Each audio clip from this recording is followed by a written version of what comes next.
Baik, selamat sahabat. Terima kasih atas kesempatan yang diberikan kepada kami, kelompok 5.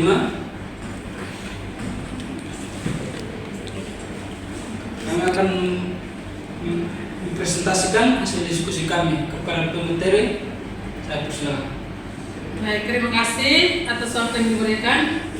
Nah, di sini kami akan menjelaskan tentang gibberellin dan juga asam absisa.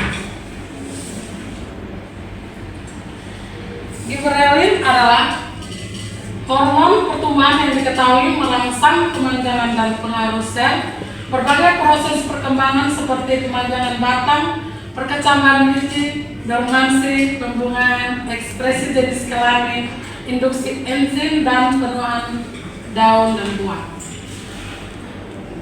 Di dalam gibberellin terdapat beberapa macam biosintesis, yaitu biosintesis yang pertama, yang kedua modulasi biosintesis gibberellin, yang ketiga enzim yang terlibat dalam metabolisme gibberellin, yang keempat metabolisme gibberellin, yang kelima peran fisiologis gibberellin, dan keenam cara tindakan.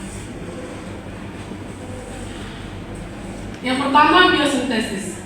Gibberellin adalah asam diterpenoid tetrasiklik dan disintesis dari terpenoid jalur dalam plastida dan kemudian dimodifikasi dalam retikulum endoplasma dan sitosol menjadi bentuk yang aktif secara biologis. Jalur biosintesis gibberellin dapat dipertimbangkan dalam 3 tahap. Masing-masing beroperasi di kompartemen seluler yang berbeda.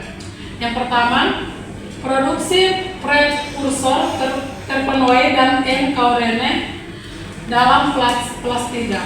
Yang kedua, reaksi oksidasi pada retikulum endoplasma yang mengarah ke biosintesis GA12 dan GA53. Yang ketiga, semua gibberellin lainnya terbentuk dari GA12 atau GA53 di sitosol. Semua langkah selanjutnya dalam jalur biosintesis GA dilakukan oleh sekelompok dioksigenase yang larut dalam sitosol.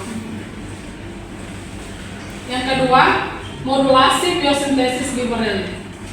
Enzim biosintetik gibberellin terlokalisasi pada tunas muda yang tumbuh aktif, daun, dan luas atas.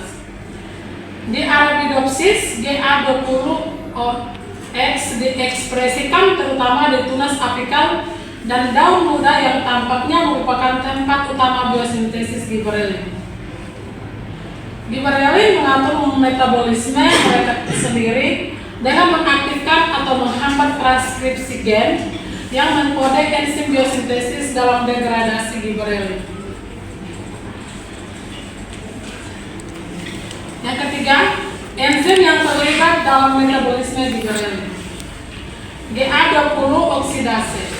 Ini mengkatalisis semua reaksi yang melibatkan langkah oksidasi berturut-turut C-20 antara GA53 dan GA20. Termasuk penghilangan C-20 sebagai CO2. GA3 oksidase berfungsi sebagai B3P hidroksilase dan menambahkan gugus hidroksil pada C3 posisi untuk membentuk gibberellin aktif GA1. GA2 oksidase ini menonaktifkan GA1 dengan mengkatalisis penambahan gugus hidroksil ke C20. Bagian keempat itu metabolisme gibberellin.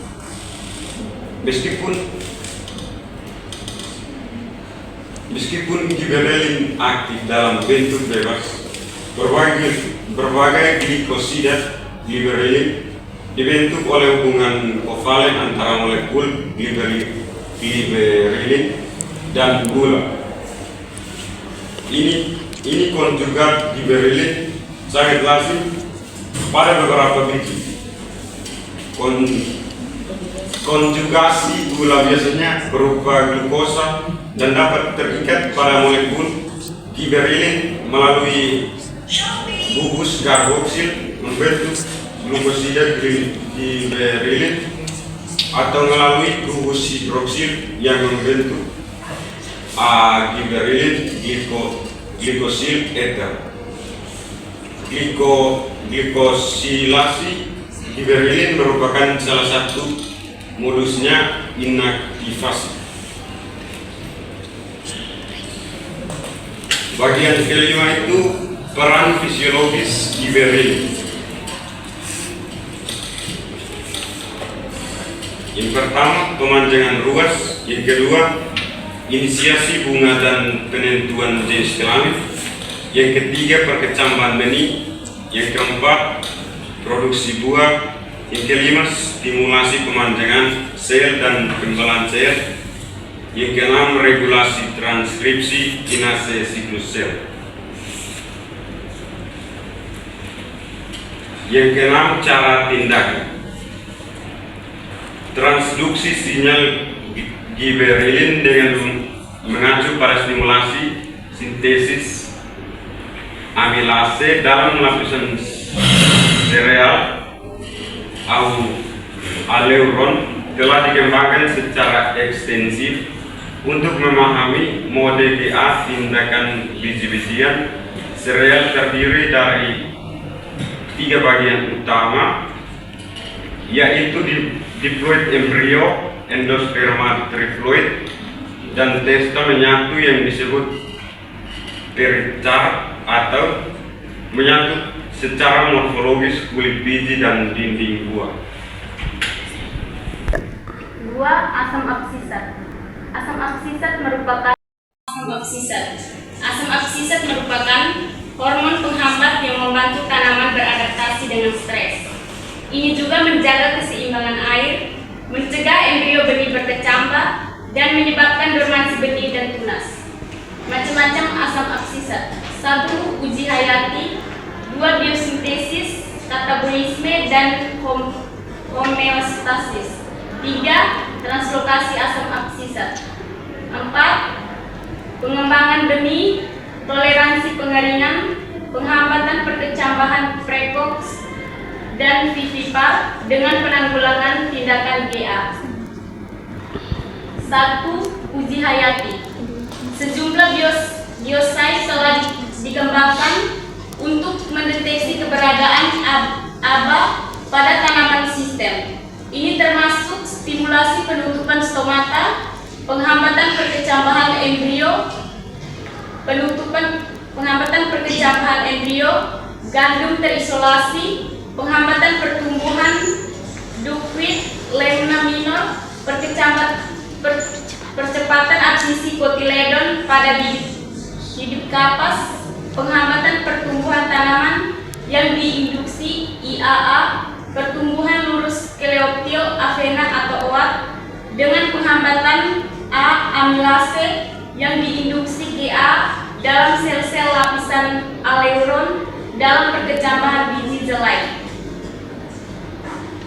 2. Biosintesis, katabolisme, dan homeostasis. Respon tanaman terhadap ABA bergantung pada konsentrasinya di dalam jaringan dan di lingkungan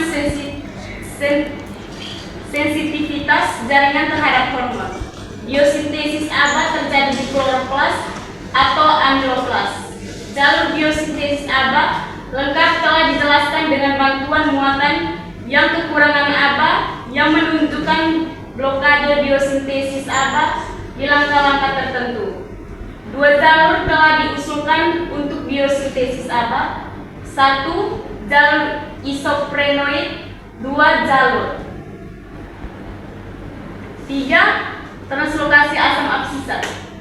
ABA diangkut melalui xilem dan phloem, namun jumlahnya jauh lebih banyak di xilem dan phloem getah phloem. Dengan timbulnya stres air, ABA disintesis di akar dan diperoleh diangkut ke bagian udara sebelum potensi air tanah yang rendah menyebabkan perubahan status air daun yang dapat diukur. 4. Bagian 18.4 terdapat 4 bagian. 4. A. Pengembangan benih. Perkembangan benih pada tanaman berbunga 3 tahap yang berbeda, yaitu awal embriogenesis, pertengahan, dan akhir. 4B, toleransi. Pengeringan ABA menginduksi toleransi pengeringan pada benih. Pengeringan dapat merusak membran dan komponen seluler lainnya.